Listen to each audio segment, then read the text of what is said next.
भारत में क्षेत्रवाद की समस्या पर सबसे अच्छा निबंध कैसे लिखें, चलिए आपको बताते हैं। इसके लिए सबसे पहले रूपरेखा लिखेंगे। रूपरेखा में प्रस्तावना, क्षेत्रवाद का अर्थ, भारत में क्षेत्रवाद के कारण, समस्या का समाधान, क्षेत्रवाद के नकारात्मक प्रभाव और उपसंहार। पहली हेडिंग डालेंगे प्रस्तावना और लिखेंगे, भारत एक विशाल और विविधतापूर्ण देश है जहां अलग अलग भाषाएं, संस्कृति, धर्म और इतिहास वाले लोग रहते हैं। इस विविधता के कारण क्षेत्रवाद की भावना पनपती है। जब यह भावना सकारात्मक होती है तो यह अच्छी होती है, लेकिन जब यह नकारात्मक रूप ले लेती है तो यह देश की एकता और अखंडता के लिए एक बड़ी समस्या बन जाती है। फिर अगली हेडिंग डालेंगे क्षेत्रवाद का अर्थ। क्षेत्रवाद का अर्थ है किसी विशेष भौगोलिक क्षेत्र में रहने वाले लोगों द्वारा अपने क्षेत्र, संस्कृति, भाषा या आर्थिक हितों के प्रति अत्यधिक लगाव या पक्षपात की भावना रखना। फिर अगली हेडिंग डालेंगे भारत में क्षेत्रवाद के कारण।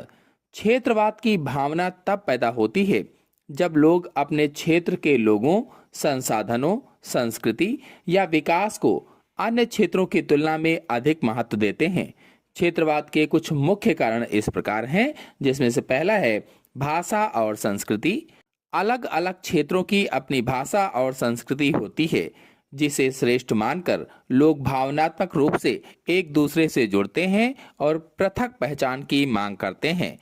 आर्थिक असमानता, कुछ क्षेत्रों का तेज विकास होना और कुछ का पिछड़ा रह जाना, इससे पिछड़े क्षेत्रों में असंतोष पैदा होता है कि उनके साथ भेदभाव हो रहा है।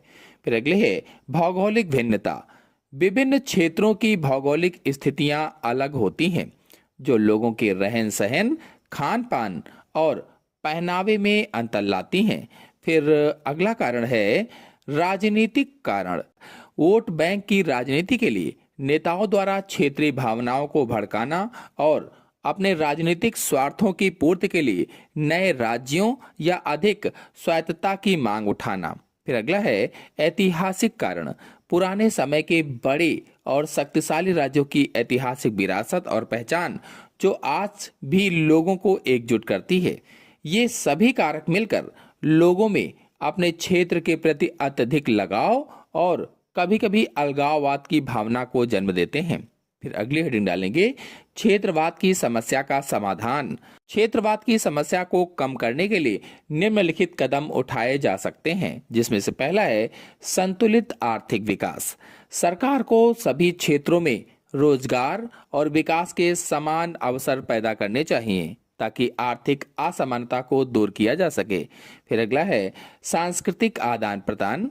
एक भारत श्रेष्ठ भारत जैसे कार्यक्रमों के माध्यम से विभिन्न क्षेत्रों की संस्कृति, भाषा और लोगों के बीच समझ तथा सद्भाव को बढ़ावा देना चाहिए। फिर अगला है मजबूत केंद्रीय नेतृत्व।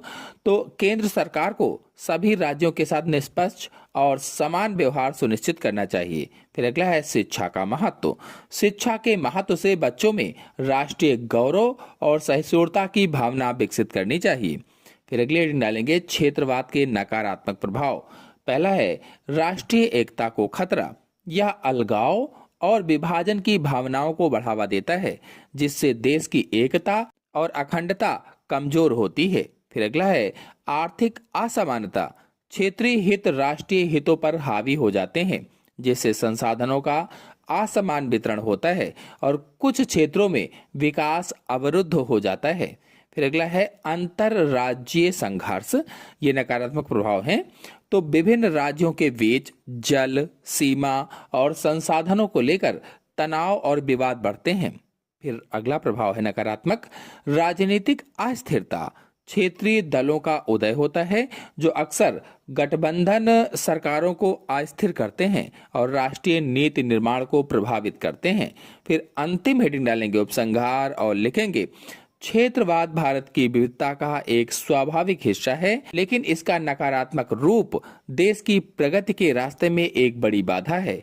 हमें यह समझना होगा कि हम सभी पहले भारतीय हैं। हम सभी मिलकर एक दूसरे का सम्मान करते हुए सहयोग की भावना से आगे बढ़ेंगे तभी भारत एक मजबूत, विकसित और अखंड राष्ट्र के रूप में विश्व में अपना सही स्थान प्राप्त कर सकेगा। क्षेत्रवाद को राष्ट्रीय एकता की राह में रोड़ा नहीं, बल्कि राष्ट्रीय निर्माण की ताकत बनना चाहिए। इसी के साथ आप सभी लोगों को धन्यवाद।